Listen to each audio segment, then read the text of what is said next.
Have you ever wondered why we fall in love with some brands and become raving fans that return to their products or services over and over again?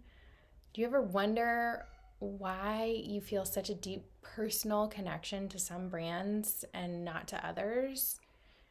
And have you ever wondered why you're attracted to some brands and just totally put off by others? While this intro video plays, go ahead and drop a comment below and tell me your favorite brands and why.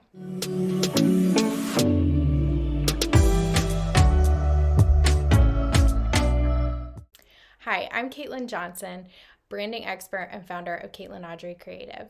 I have a master's in web design and online communication, and I've been helping businesses build strong brands for the past 5 years. Today, we're going to talk about how these brands really get in our head and make us fall in love with them. It's because these brands reflect universal human behaviors that we inherently understand. These behaviors are pre-programmed into our head. They're really there for survival and evolutionary purposes. You can kind of think of them like shortcuts in our brain that enable us to understand other people better and even what we need ourselves. So these are instinctive or primal desires that we have, and we can really lump them together into like 4 main categories. We'll break them down even further in probably another episode. We're going to talk about 4 for right now, and that's leave a legacy, seek connection, provide structure, and explore spirituality. So why these primal desires are really important to understand is because they are the driving forces behind most of our decision making. In fact, according to Harvard School professor Gerald Zaltman, said that 95% of our purchase decisions are made in our subconscious mind. So that's really where these primal desires hang out. They just are ingrained in our subconscious, and we really don't even have to think about them. They're just there for us to latch onto whenever we need to make a decision. So when brands know that our purchasing decisions are made in our subconscious mind, they can really take massive advantage of that by tapping into our subconscious and those primal desires. Psychiatrist Carl Jung studied the way that symbols and common myths kind of permeate our thinking in both the conscious and the subconscious mind, and he coined the term archetypes. You can see archetypes in all kinds of storytelling, books, movies, ads on television. They really have figured out that by placing an archetypal character into the storyline keeps us engaged and helps us to easily recognize the characters in the story. So we all have the same instinctive and kind of unconscious understanding of these behavioral patterns, and that's what Carl Jung studied and brought to light. He outlined the 12 Jungian archetypes, and that is what brands today have latched onto and modeled their brand personality after these 12 archetypes. In the book, The Hero and the Outlaw, Building Extraordinary Brands Through the Power of Archetypes by Margaret Mark and Carol S. Pearson, they state that archetypes are the heartbeat of a brand. Because they convey a meaning that makes customers relate to a product as if they were actually alive in some way. They have a relationship with it and care about it.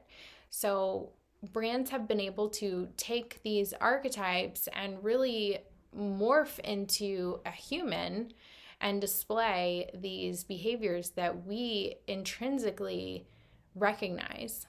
So not only do we recognize them, but we also see ourselves in them, and we're able to establish a deeper connection with them. The 12 archetypes are the outlaw, the magician, the hero, the lover, the jester, the everyman or every woman, the ruler, the caregiver, the innocent, the creator, the sage, and the explorer. So, something to take into account is the difference between brand personas and brand archetypes.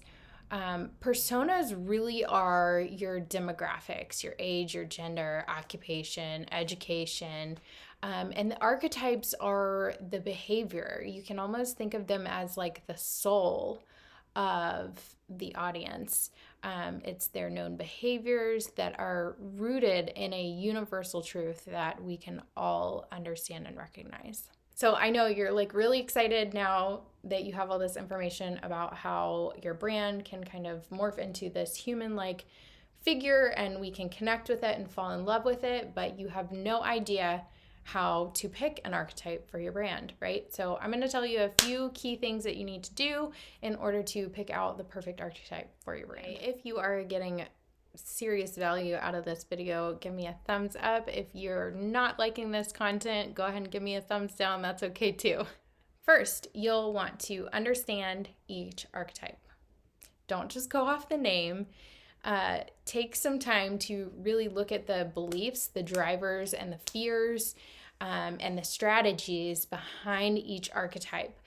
Because just going off the name alone can kind of throw you for a loop. They don't all exactly mean what you might think. Number two, you will want to understand your ideal audience at a very core level. You want to go beyond the typical demographics. You need to know their psychographics.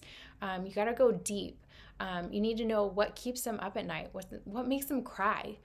You need to learn what will really pull at those heartstrings and get them interested in your brand. And number three, know how you want your ideal audience to remember you. How do you want them to feel after interacting with your brand? Branding really isn't what you say you are, but what your audience says about you. But by taking the brand archetypes, we can help kind of craft how you are seen.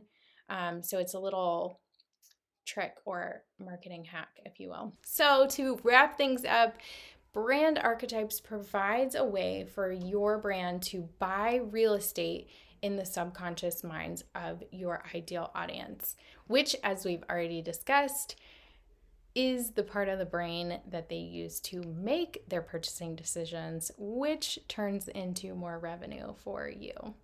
So that is how you use brand archetypes to make your audience fall in love with you and come running back to you time and time again.